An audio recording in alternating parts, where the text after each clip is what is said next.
Hi guys, welcome to my YouTube channel. Welcome to another one. If it's your first time here, welcome. Thank you for pressing on this video. My name is Pelogazi Ngopiso and thank you for tuning in. I'm quite new to YouTube, but I do have two other videos. I'll just link them somewhere here. Please do go and watch them and just catch up and get to know me. So I want a long intro, so let's get right into today's video. On today's video, guys, we are gonna be talking about things that are different or my first impressions on Botswana. If you don't know, I moved to Botswana last year, 2021, February the 10th. I hopped on a one-way flight to Botswana. I live and work in Botswana. I've been there for, I think it's almost 20 months. Or 18, 19 and that's guys. So I've been living in Botswana for quite a while. So these are just my first impressions or things that I've noticed that are different between, or things that I noticed first when I first moved to Botswana that are different between Botswana and South Africa. So if you don't know, I am South African. I'm from KZN. I was born and bred in SA. If you see me looking down, I'm carrying my trusted planner. So I've noted a couple of things that I want to talk about here. So yeah, if you notice that my background is a bit different, that's because I'm at home. I'm on leave. I'm currently in South Africa at home for a while. So that's why my background is different. And my whole family is that side, guys. I'm so sorry about that, but I wanted to film this for you guys. I'm trying to keep this below 15 minutes. So I'm gonna try to be quick and not ramble. So my first impressions of Botswana. Okay, number one, while I was still on the plane, like looking out the window, I was like, Botswana looks a bit brown. Looks a bit brown, just a bit dusty. So yeah, I was like, okay, I don't know. I'm not sure about this. Because as I said, guys, there wasn't much information about Botswana or pictures. I didn't really know what to expect. I was going in blind, literally. So, and then we landed. And then I was like, okay, this airport looks a bit small. But I was like, maybe this is the arrival side, like, and it's COVID. Maybe they're just using a section of the airport. So it was giving me vibes. It was giving me more Pietermaritzburg airport vibes. Like, that's the vibes it was giving. And we were on a very small flight. So the last time I traveled abroad, I was on a huge ass flight. So I think I'd expected Guti so abaningi lana. But it was during the pandemic and it was during lockdown. So only essential travel was permitted at that time. And I got a logo in my head. I was like, okay, not a lot of people are traveling. All of us on this flight are essential travelers. We have to travel, like it's not leisure, it's work or business. So yeah, the airport was quite small, so that's the impression I got. And then we drove out of the airport and I was like, this is not what I expected. Guys, when you go in, like, I think because I'm comparing to South Africa, so I'm like, okay, like, you have to really focus because it's wise, it's intersections. You miss this turn, you're going straight to Johannesburg.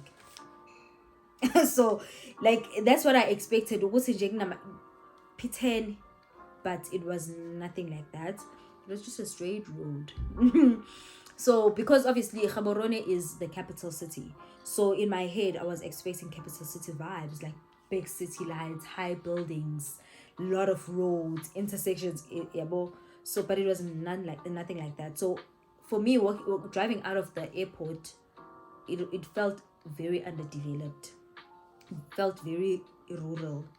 I didn't feel like I was in the capital city of a place. So yeah, that's the first impression that I got. As much as you could see, we could see what it's not very developed. You could see what they're building stuff. Like, it's quite, there are buildings that are coming up. Number two is that it wasn't very crowded. It wasn't very busy. It wasn't crowded. Obviously, it was a lockdown, but guys, it's the capital city. So I expected to see, like, there are people walking around, it's pity, but It wasn't like that. But then I later found out that they have a very small population. Botswana has a population of about 2 million people. So South Africa has like approximately 60 million people. So the comparison. So I could tell that I could tell that no man, it's not as busy. So yeah, that's number 2. Number 3, infrastructure. So as I said, Gutsi, driving out of the airport, I realized that it's quite underdeveloped. So there isn't much infrastructure. They like in Botswana, they're still building the roads. When I got there, they were still building these roads that are like bridges, not what, and they're coming to an end now. Like you can see, it's coming together. So the infrastructure, there are no tall buildings. They are, guys. I don't use a navigator in Gaborone, but I do use it in Joburg. So, and I've been going to Joburg literally, but I still use a navigator around Johannesburg, and I don't use a navigator in Gaborone. So like you can see that, I mean, I've only been there for like less than 2 years. And people who have lived for years in Johannesburg still use navigators sometimes. So their city, they're still building the city. Yeah, there isn't much infrastructure. Like, guys, you know how South Africa, as much as we also not a developed country, there are a lot of buildings, like especially in the cities. Like you can feel if you're in a city, even Pietermaritzburg, like guys, Gaborone, I don't know which town to compare Gaborone to. It feels like a small town in SA. It doesn't feel like a city. But I actually enjoy that, because I don't get anxious when I'm driving around there. I don't get anxious. Like I feel very comfortable. And I have never been lost. There are no roads like that. There are no places like that where it's like, if you don't stick to your left, you have to go all the way around so that you can find your way out. They don't have places like that. Yeah, but one thing about it is that even my neighborhoods in the city, they're quite rural. They have dirt roads. But one thing I need to give to them is that as much as they don't have, their infrastructure is quite old, well, their roads, they don't have old buildings. Their buildings are quite new. So as much as they are old roads, they're in good condition. They're not full of potholes, especially in the city. They're quite good. Number 4, it's public transport. So a little disclaimer on this one. I've never used public transport in Botswana. I've never. So all of what I'm going to share about the public transport in the country is things that I've observed. I've never used their buses. I've never used their taxis or anything like that. But Botswana doesn't have taxis. Like by taxis I mean they don't have that. Their taxis are small private cars, like these small cars. And then to move maybe from Gaborone to Ramotswa or whatnot, there are buses for that. They use buses. They do have taxis which are like but they mostly use like by school children, and they do use them as public transport, but they aren't as many. Guys, there's no streets without Ikwanta in the cities of South Africa. There's no way. I'm not spitting out on our roads. So they don't have those, but they have like private cars, like where 5 people go in, the driver and 4 passengers. So that's all they use. But to differentiate, because obviously it looks like any other car that people are using, is that I'm a public transport corner. They have blue number plates. So my car, which is a regular car, has a white number plate in front and a yellow number plate at the back. And their taxis and their buses or public transport has a blue number plate, both back and front. So yeah. But they're quite efficient, hey? Like, I think they're quite efficient because I see them everywhere. But I've never used them. But they do not have Uber. Nope. I remember my manager, I don't know what's octane, but I was like, okay, no, it's fine. I'll just Uber. Because when I first got there, they were taking me everywhere. My manager at first, and then later on when I had to sort out things with the embassy and all of that with the registration, the company driver used to take me around, like, yeah, until I got my car. And then now I just drive myself. So I was driven around for like 2 months. I got my car in April. I got there Feb. Yeah, for almost 2 months. Yeah, for 2 months I was driven around. So when I got my car, I was quite familiar with the places that I needed to go, and I was fine. So I remember getting in, it's fine. I'll just Uber. And she was like, Uber, wait, we don't have those things here. And I thought she was joking. I went into my Uber app and tried to request, and it was like, not available in your area. And that time I'm in Gaborone, the capital city. So yeah, those things, they quite backwards when it comes to that. Number 5, technology and communication. So these things, they were very hard for me to adjust to. In Botswana, they do not use a lot of technology. For example, like with the internet and guys. For example, when I got my job, when I was told that okay, I'm getting the job, I googled the company. Guys, their website looked like it was last updated in 2007. It was so outdated that I was like, oh my god, I'm about to be trafficked. Are these people trying to traffic me? Because now I know the company name. I've spoken to them, and they said they're offering me the job. I'm just waiting for my contract. So I was like, okay, let me Google them. I'm excited. Man, figured there was no information in Bona, and I was like, okay, so this was a scam, because there's no way they're not on the internet. And then after I received my contract, obviously the contract had to give me all the details, the site where I'd work and everything like that. So they had written the name of the hospital where I worked. So when I googled the hospital, I saw it on the internet and I found their number on the internet. So for me to confirm that they were actually a legit company, I had to call the hospital and ask them, go to which company offers your food service. And then they said the name of the company where I work now. So I was like, okay, they are legit. And then I called again, like on a different day, and somebody else answered the phone, and I was like, yeah, I'm calling, I want to find out something about the hospital, and I was like, okay, this is a real hospital. And then I called again, and I was like, who offers your food service? And they're like, this company. I was like, okay, fine. If it's a scam, then it's a very good one. So yeah, they recently updated the company website last year, October. And I told them, I was like, yo guys, for me to confirm that you guys were actually legit, I had to do these things. I had to go, even their employees LinkedIn, I check for them and do this. Like bakhona abanye, but some don't even have profile pictures.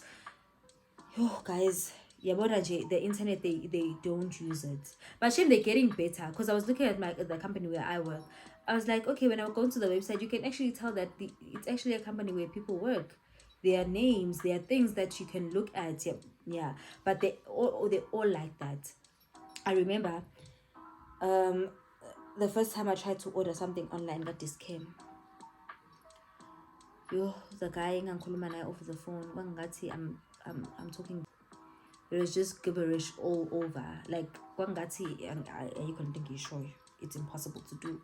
So yeah, they don't use a lot of that. But Facebook, now I can find quite a few things on their Facebook, on Facebook from people who live there. So they are getting the hang of things. So I'm just so used to South Africa. You go online, you do this, Uber Eats, you guys, there's nothing we can't do online at this point. We can do our groceries online. They don't do that. So yeah, that's one of the things that I had to adjust to. Number 7 is accommodation. So I work in a small town, just like 60 km from Gaborone, and the accommodation is very bad. It's old houses, no flats, no apartment blocks, no accommodation like in that way. You'd say maybe it's a townhouse. Those are reserved for only government workers, so it was very hard finding accommodation. Most of the houses have carpets on the floor, and guys, Botswana is a desert, and I have sinuses, so I cannot do carpet. I can't do carpet in South Africa, in the humid KZN. So Gaborone is too dry for me. I'd literally have a nosebleed every day if ngahlala with no carpet. So yeah, their houses are very outdated, but they are very expensive. I feel like their property market is ridiculous. The pricing is just, it's not worth it all. So yeah, I think accommodation there is quite expensive compared to South Africa. And now like apartments, like your modern apartments, they come with appliances. You don't get that here, but you'd pay imali eningi and just get your regular flat yamalume wako. So their property market is not the best. It's, yeah, you just have to settle. Like, I know I settled where I stay. So number 7, I'm gonna talk about malls. So their malls, they have quite a few malls. Their malls being built like Masha. They're very new. They being built in Jemanja. I know there's one that opened, I think July or August, I'm not sure, but they have quite new malls, and they don't have a lot of shops. For example, in Gaborone, there's no Zara. Well, in the whole of Botswana, there's no Zara. There's no H&M. So that's the capital city. So if you want to buy something, they do have Cotton On. They recently opened a factory. And the town where I stayed, it didn't have a mall. The only shop that was something that I'm used to, which is Pick and Pay, that was the only shopping yaziyo. Amanye, it's shops from there, like Transfors, Sfelana, and whatnot. But they do have a lot of Woolworths, Pick and Pay. But in the town where I stayed, they only had Pick and Pay and Chicken Licken, which was very odd for me because small towns in South Africa don't have those shops. They actually don't have those shops. Pick and Pay, if you are at Pick and Pay, you are in a big town. So, or a bigger town, but small, like a small town like that one, to have a Pick and Pay and Chicken Licken, like, you have KFC everywhere, but not Chicken Licken. So yeah, that was a bit weird for me. But yeah, in the small town where I still live, there was just Pick and Pay and Chicken Licken. But now they opened a mall last year, October. So now there's KFC, Mr. Price. Oh, there was a Mr. Price even before, but it was in another center, but it moved to the mall. So there's KFC, Debonaise, Spa, Clicks. So yeah, those shops we didn't have prior. Number 8, I've spoken about this, about online shopping. So online shopping in Botswana is not a thing. It's not a thing. And if you try to do it, it costs a lot. For example, the first time I ordered from Shein while in Botswana, hey guys, I think I'd ordered clothes worth 1.8. Yeah, I think it was 1,800. My customs, I think I ate 1,200 pula customs only. So that's around 1.5 in South African rands. So 1.8 plus 1.5, that's over 3,000 for clothes. Yo, I was so angry. At some point, I was like, this jiggy same, guys. But I was like, you know what? Let me just pay this, but I'll never do this ever again. Yeah, so my customs are ridiculously priced. I don't know why they price that much. Because I even asked them what is their percentage. They said their percentage is 45%. This does not give me 45%. Because I remember when I counted, I think it gave me like 600 pula. So I was like, how did you guys get to this amount? Yo, I don't know whether they were taking advantage of me because they could tell I'm a foreigner or what. But it was ridiculous. So in South Africa, our customs are not that high. They're not that high, and I appreciate that about them. So yeah, so online shopping is not a thing, Lana. Well, since I'm at home now, but it's not. Even shopping like Cotton On online, nope, there isn't anything like that. You just have to go into the shop and buy your thing and go home. So it's not very convenient. But hopefully they're gonna get there. I'm hoping they're gonna get there. They don't have Ocheka 6060. They don't have all of those online shops. Even ordering something online and getting it delivered to your door is a mission and a half. Because I remember my Shein order, I had to go pick it up at Remix. So yeah, and I ordered something else. I ordered some hay food. I ordered hay. Their customs were 150 pula, and the hay wasn't even that expensive. So their customs are very expensive. They're not cheap.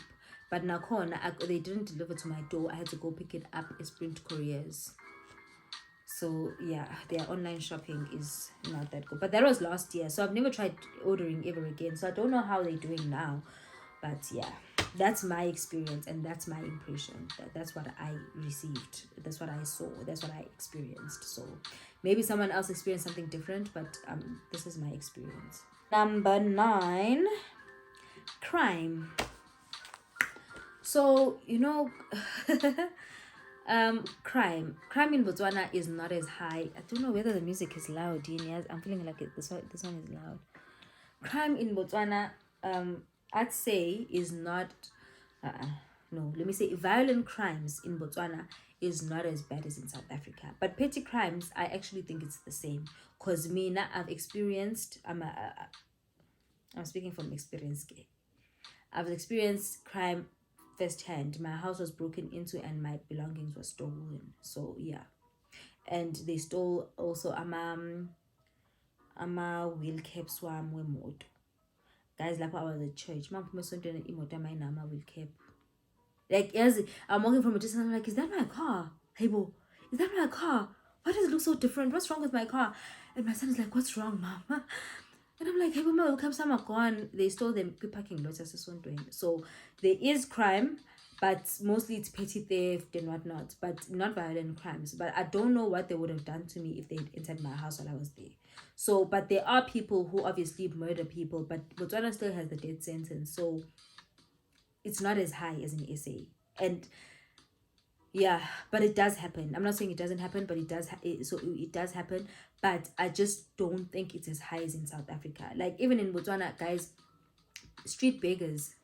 I've never seen umuntu standing in Botswana with a board begging for money. Or usuyangene mall, there's a guy standing outside waiting to ask for 2 rand from you. That does not happen. Like I've seen people obviously who look like they live on the streets or whatnot, but maybe like I've been here for almost 20 months, 18 months, and maybe I've seen like 3 or 4.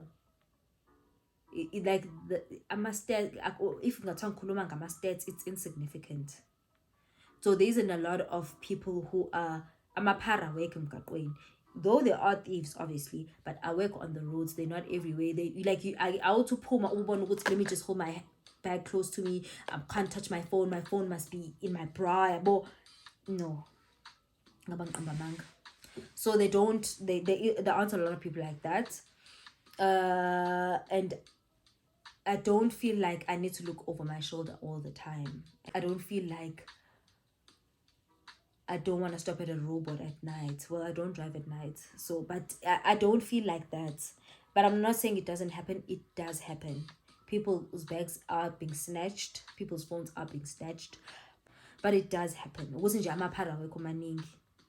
And these Wonga boys who are all over the streets, they don't have a lot of those. Or any of those, actually. I've never seen them.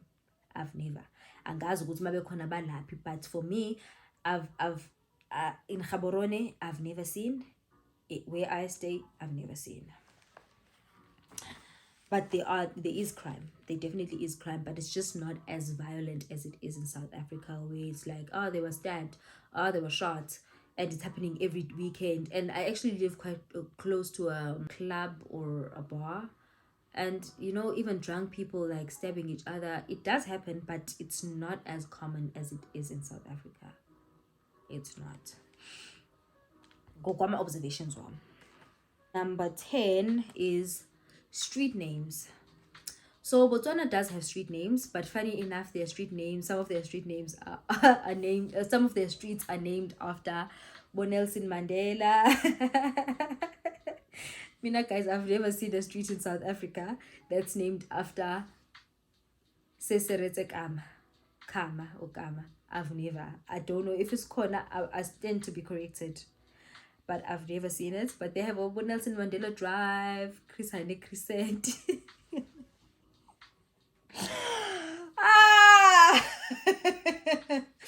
Steve Biko, you know. But yeah, and also, as much as they do have those street names, they do not use their street names. Like, guys, I tell someone, oh no, I'm on Nelson Mandela Drive. They'll be like, where's Nelson Mandela Drive? I don't know that. Which building are you next to? So they don't use their street names. Like, yo, guys, I remember when I moved, like, my first place was broken into, so I moved to another place. So the landlord, I'm talking to the landlord over the phone. She's like, no, the caretaker is there. I'm like, I'm on this street. She's like, I don't know that street. Only to find Uguti, the street I was on is literally perpendicular to the one who, like, I was on the street and her house was here. Like, Ngila, I'm on the corner. I'm like, I'm at the corner of this and this. She's like, I don't know that street. Lapo is, that's the street her house is on. She doesn't know it. So they don't use street names. Like, they deal with them a plot number 759 321 plot number. But also, it's not like the regular person knows that plot number. It's the plot number that you're going to use when you're going to pay for your water bill. So they don't use that a lot, unlike in South Africa. They'll direct you to, you go past a big tree, there'll be a blue house. Go 3 streets away from that, you'll turn right. That's how they direct you. So yeah, that's something that is also weird for me. And then, last but not least, load shedding. There is no load shedding. There are no power cuts in Botswana. We do have a lot of water cuts though, because as I said, that they're still building, they still, like, the infrastructure sakiwa. So they do have a lot of water cuts because they're still building their pipelines. But power cuts, load shedding, there is no load shedding. If I get to my house or the electricity goes off, it's either I've run out of electricity or they are fixing something or something went wrong. But no power cuts. We have electricity 24/7. Like, guys, mango cook gesi. And it's just, it's one of those. No, but it's just, oh my god, what happened? I remember last week I got home and my helper was at home, and I was like, I parked outside and my phone didn't connect to Wi-Fi, and I was like, hey, what's wrong with my Wi-Fi? And then I go inside, I'm like, hey, what's wrong with the Wi-Fi? She's like, no, they're fixing something, there's no electricity. Because there could have been something wrong with my Wi-Fi, because there's no way I don't have electricity. Us na load shedding, guys. We don't have load shedding. So those are the things that are different about Botswana and South Africa. This is the end. You made it to the end. So thank you for making it to the end. If you enjoyed this video, please give it a big thumbs up. Comment down below. And please do subscribe. I hope you enjoyed this. I'll see you on my next one. Thank you so much. Please do watch my other videos. I'm gonna link them up below, above. Yeah, thank you so much, guys. Bye. Goodbye.